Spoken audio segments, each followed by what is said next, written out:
Welcome to our channel. ఈరోజు మనము వంకాయ అంటే ఇష్టపడని వాళ్ళు ఎవరూ ఉండరండి.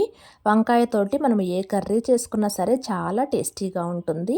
అటువంటి వంకాయతోటి మెంతికూరని యాడ్ చేసి షుగర్ ఉన్న వాళ్ళు కూడా హ్యాపీగా తినగలిగేలా ఈ వంకాయ మెంతికూర కర్రీని ఈజీగా ఎలా ప్రిపేర్ చేసుకోవాలి ఇవాళ మన వీడియోలో చూద్దాం రండి. ఇక్కడ దీనికోసం ముందుగా సాల్ట్ వాటర్లో వంకాయలను కట్ చేసేసుకొని పెట్టేసుకొని ఇక స్టవ్ ఆన్ చేసుకొని ఒక ప్యాన్ పెట్టేసుకొని అందులో కొద్దిగా ఆయిల్ వేసుకుందాము. ఆయిల్ హీట్ అయిన తర్వాత దీనిలోకి కొన్ని శనగపప్పు, తర్వాత కొన్ని ఆవాలు వేద్దాము. ఆవాలు చిటపట్లాడితేనే మనకు దానిలో ఉన్న చేదు అనేది పోతుందండి.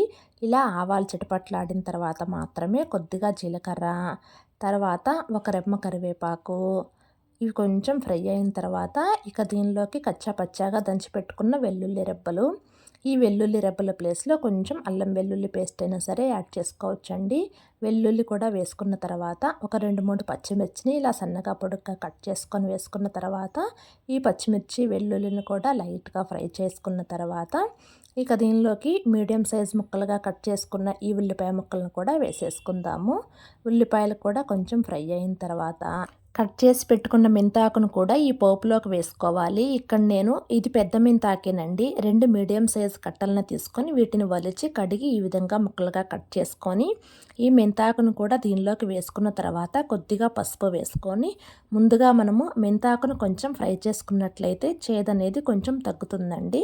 తర్వాత మనకు కావాల్సిన వెజిటబుల్ యాడ్ చేసుకోవచ్చు. ఇలా మనకు మెంతాకు ఫ్రై అయిన తర్వాత దీనిలోకి ముందుగానే కట్ చేసి పెట్టుకున్న ఈ వంకాయ ముక్కలను వాటర్లో నుంచి డైరెక్ట్గా వేయకుండా ఒక జాలి గిన్నెలోకి తీసుకొని వాటర్ కొంచెం పోయిన తర్వాత ఆ వంకాయ ముక్కలను దీనిలోకి వేసుకుంటే మనకు వాటర్ అనేది ఎక్కువగా ప్యాన్లో పడకుండా ఉంటాయండి. ఇలా వంకాయ ముక్కలు సాల్ట్ వేసుకున్న తర్వాత మూత పెట్టేసుకొని మనం వంకాయలను ఈ విధంగా మగ్గించుకుంటే సరిపోతుంది. ఇక మనకు వంకాయ మగ్గిన తర్వాత ముందుగానే మనం పచ్చిమిర్చి కారం వేసాం కదా, ఇక దాని ప్రకారంగా చూసుకొని మీ కారానికి సరిపడా ఎండు కారాన్ని వేసుకోవాలి. ఇక్కడ నేను మసాలా కారాన్ని యాడ్ చేస్తున్నానండి.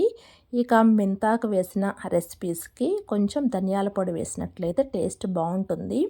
గరం మసాలా వేస్తే అంతగా బాగోదండి. ధనియాల పొడి కావాలనుకుంటే కొంచెం జీలకర్ర పొడి అయినా సరే వేసుకోవచ్చు. ఇలా కారము ధనియాల పొడి ముక్కకు పట్టేలాగా ఒక 2 నిమిషాలు మగ్గించేసుకున్న తర్వాత ఇక లాస్ట్లో కట్ చేసి పెట్టుకున్న కొత్తిమీరను కూడా వేసేసుకొని ఇంకొక నిమిషం పాటు మగ్గించుకుంటే మనకు వంకాయ మెంతి కూర అనేది రెడీ అవుతుందండి. ఇలా రెడీ అయిన ఈ వంకాయ కర్రీ రైస్తో పాటు చపాతీలోకి కూడా చాలా టేస్టీగా ఉంటుంది.